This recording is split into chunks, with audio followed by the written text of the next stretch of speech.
ውዶቼ አሁንማ ማለት ነው ስለ አላዛር ጤንነት አያሳስበንም? እውነት ያሳስበናል። እውነት እንደው ተመልካች ዝም ብሎ ነው ዝም ያለው ማለት ነው። አንድ ወንድማችን እንደዚህ አብዶ ጦዞ ዝም ሰንለው ግን እናሳዝናለን።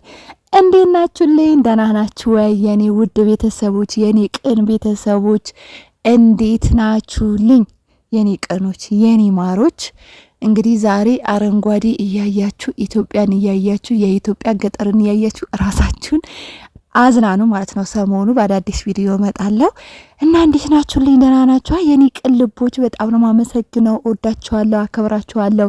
ሰብስክራይብ ስለምታረጉኝ፣ ስለምታበረታቱኝ፣ ኮሜንት ስለምጽፉልኝ የኔ ቅኖች ከኔ ምንም ሳትፈልጉ ምስጋና ሳትፈልጉ ገንዘብ ሳትፈልጉ በቅን ልባችሁ ሰብስክራይብ ስለምታረጉኝ እጅግ በጣም አመሰግናለሁ።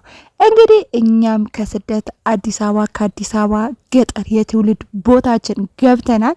ሰሞኑ እንግዲህ አገሬን ጎብኘት አደርጋችኋለሁ። እትብቴ የተቀበረበት የእናት አባቴ መንደር ያደኩበት አፈር የተራጨሁበት ነው እና ደህና ናችሁልኛ? እንግዲህ ዛሬ ማለት ነው እና እኔ አላዛር በጣም ያሳስበኛል። እውነቴ ነው የምላችሁ። እኔ ምን አይነት ልጅ እንደሆኑ ወይስ እኛ ላይ ቃቃ እየተጫወቱ ይሆን እንዴ? ቤተሰቦቼ እውነቴ ነው ግራ እየገባኝ ነው።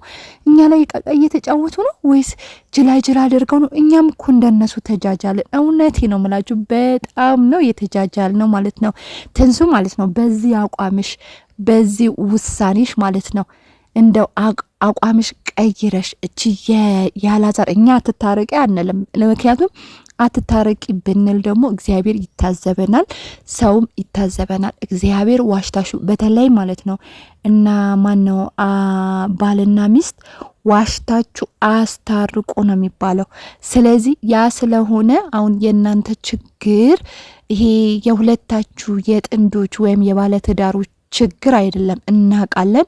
እናትዩ በመሀል ገብታ እንደ እባብ መርዟን እየረጨች ስለሆነ አሁን የእናንተ የሁለታችሁ ችግር አይደለም። ግን ማለት ነው አላዛር ወንድ ሳይመስል የወንድ አቋም ሳይኖረው የወንድ ውሳኔ ሳይኖረው እንደው እኔማ ወንድ አይደለም ብለን ሽምጥጥ እንዳንል አስረግዘዋል። እንግዲህ ቤተሰቦች እውነቴ ነው የምላችሁ አስረግዘዋል። ያ ወንድ ስለሆነ አስረገዘ። ግን ማለት ነው ወንድ ሳይሆን የወንድ አቋም ሳይኖረው ትዳሩን መምራት ይሄ ሳይችል ሚስቱን እንዴት ማስተዳደር ሳይችል ትንሱ እዛ ላይ ከተመለስሽ ማለት ነው እኔ ሁሉ ጊዜ ነው የምልሽ ያንቺ ህይወት ያበቃለት ነው።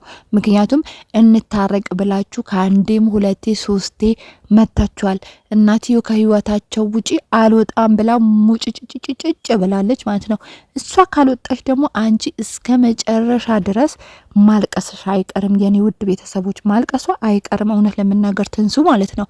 ስለዚህ እኔ እንደሚመስለኝ ማለት ነው እንደውም እስከምትወልድ ድረስ ማለት ነው ድምጿን አጥፍታ የራሷን እኔ ብሆን ማለት ነው እኔ ብሆን አይደል ብላችሁ የምታወሩ እኔ ብሆን አላዛር ነው ያ ቤት መጀመሪያ የተከራየው። ውድ ቤተሰቦቼ እኔ ብሆን ማለት ነው አቅም አለኝ፣ ዩቲዩብ ይከፍለኛል። አስባችኋል? አሁን እኔ ዩቲዩብ እየከፈለኝ እንዳይመስላችሁ ደግሞ ውድ ቤተሰቦቼ እኔ በትንሱ ምሳሌ አድርጌ ነው ገቢ ካለኝ ስራ ካለኝ እና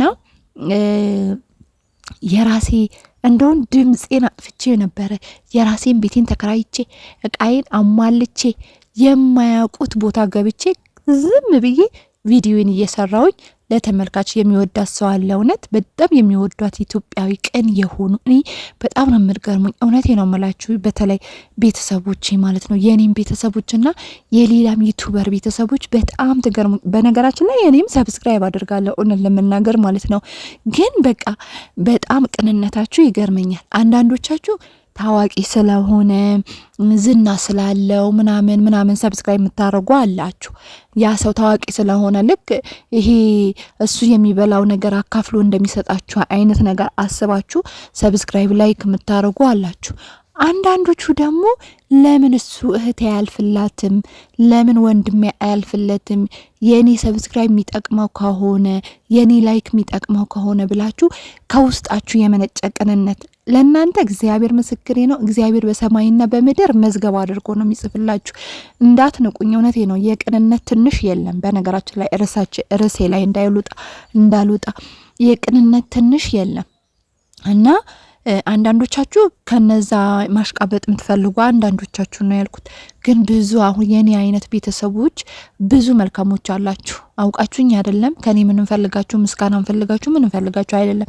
በቅንነት የምታረጉኝ 1000 ምናምን 1700 ገብቻለሁ። 1700 የኔ ቅን የሆኑ ቤተሰብ አለኝ። አመሰግናለሁ።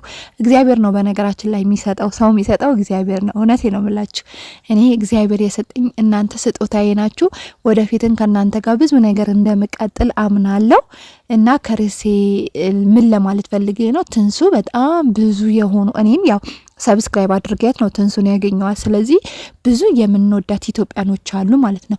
እነዚህ ከነዚህ ልጆች ጋር ንዝንዝ ከዚህ ሰዎች ጋር ማልቀስ ባሉ ቢቀርስ ልጅ ፍሬ ሰጥቷታል እግዚአብሔርን። እኔ ከዚህ በፊት በቪዲዮ ብያቸዋለሁ፣ በሌላ ቪዲዮ ብያቸዋለሁ። ባል ልጅ ለመውለድ ነው እንጂ ምንም አይጠቅማችሁ። እውነት እንደው እግዚአብሔር ይሄ ባል ሳታገቡ ልጅ የሚፈጠር ቢሆን እንዴ ባል ምንም አያደርግላችሁም። እውነቴ ነው የምላችሁ ምንም ነገር። አሁን አንዳንዶቻችሁ ለማግባት የምትቸኩሉ ያልሆነ ውስጥ የምትገቡ ትዳር ውስጥ ልክ እንደ ትንሱ የምትሮጡ ማለት ነው። ትንሱ ሮጣ ነው እዛ ላይ የገባችሁ። አመት እንኳን አልተጠናኑም እነዛ ልጆች ማለት ነው። አይታችኋል ከመጀመሪያ ጀምሮ አላዛር። እኔ ከመጀመሪያ ጀምሮ እሸቱ ቤት ያለ እሸቱ አውቃችሁታላ፣ እሱ እሸቱ መለሰ ማለት ነው። እሱ ላይ ያለ እየተማረ ነው አላዛር። እኔ ሰብስክራይብ አድርጌ መከታተል የጀምሩ ከመጀመሪያ ጀምሮ ማለት ነው። እና ትንሱና አላዛር ሲገናኙ አመት እንኳን አልሞላቸውም እውነት ለመናገር ማለት ነው። በጣም ይቅርታ ውዶች፣ አመት ሳይሞላቸው ነው ትዳራቸው የጀመሩት ማለት ነው። የችኮላ ትዳር ነው። በነገራችን ላይ ሰው መጽሐፍ ነው ተገልጾ አይነበብም ይባላል።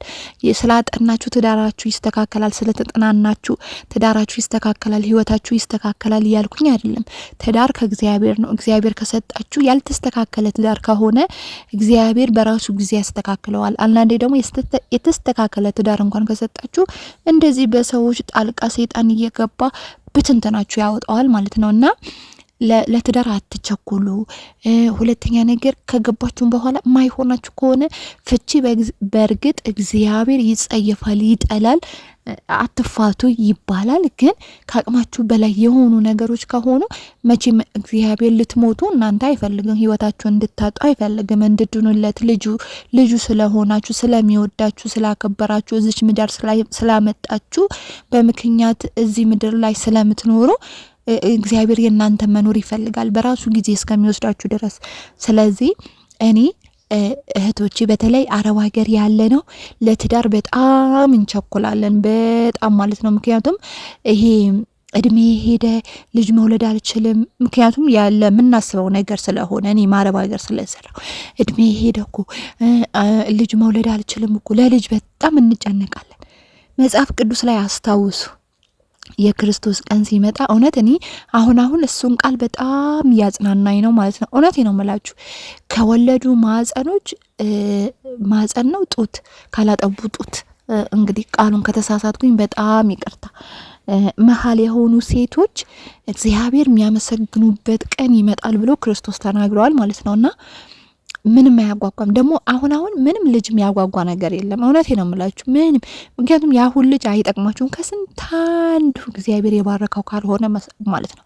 እንዳያችሁ እናቱ የሚመታ እናት ማያከብር፣ አባት ማያከብር፣ ራሱ ማይከበር፣ ወይ ሌባ ይሆንባችኋል፣ ወይ ዱርዬ ይሆናል፣ ወይ ሰው ገዳይ ይሆናል። ብቻ ያሁን ልጆች ድሮ በቃ የድሮ እናቶቻችን ቢወልዱም አይቆጭም ማለት ነው።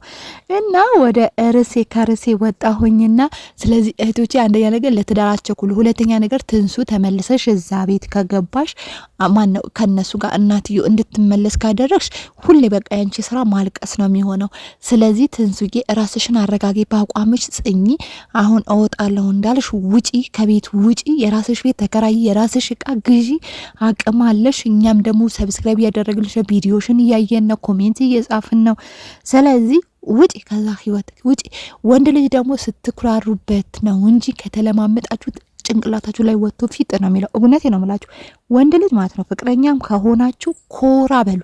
ኮራ ካኮረፋችሁ እንዳትደውሉለት፣ ንቃችሁ ተውት። ወይኔ ጉዴ፣ ንቃችሁ። ያው እኔ ማወራው ማለት ነው የራሴ ጉድ እና ንቃችሁ ተውት። በራሱ ጊዜ ተለማምጣችሁ ይደውልላችኋል። እውነቴ ነው የምላችሁ። ወንድ ልጅ ከተለማመጣችሁት ራሱ ላይ ፊጥ፣ በዛው ከቀረ ይቅር። በቃ ለእናንተ ስላልሆነ ነበረ ይቅር። ምን ያደርጋል ይቅር። እግዚአብሔር ለእናንተ ያዘጋጀው የትም ስለማየት ስለሚመጣ ማለት ነው። እና የኔ ፍቅሮች፣ የኔ ማሮች፣ እንግዲህ እኔ እህታችሁ ከእናንተ መደብቀው ነገር የለም። እንግዲህ የትውልድ እትብቴ ይኸው እትብቴ የተቀበረችበት ጓሮ ላይ ነው ያለሁት። እትብቴ በነገራችን ላይ እትብቴ ጥቁር አንበሳ ነው የተቀበረው። በጥቁር አንበሳ ነው የተቀበረው። እዚህ መሬት ላይ አልተቀበረም። ቢቀበር አሪፍ ነበረ። እትብቴ ግን የተቀበረችው ጥቁር አንበሳ ነው። ያው አይቀብሩትም፣ እዛ ቆሻሻ ነው የሚጥሉት። ግን አገር ቤት የሚወልድ ሰው ማለት ነው እትብቱ መሬት ተቆፍሮ ነው የሚቀበረው። እትብት ነው የሚባለው፣ እትብት ነው የልጅ እንግዲህ ዘር ነው ምናምን የሚባለው ነገር ማለት ነው። ለማንኛውም የኔ ፍቅሮች እንግዲህ እንደዚያ አረንጓዴ የሚያምር ቦታ ዱባይ የሚያስንቅ አዲስ አበባ የሚያስንቅ ቦታ በደንብ አሳያችኋለሁ። እስከዛ ደግሞ ሰብስክራይብ ያደረጋችሁ ላይክ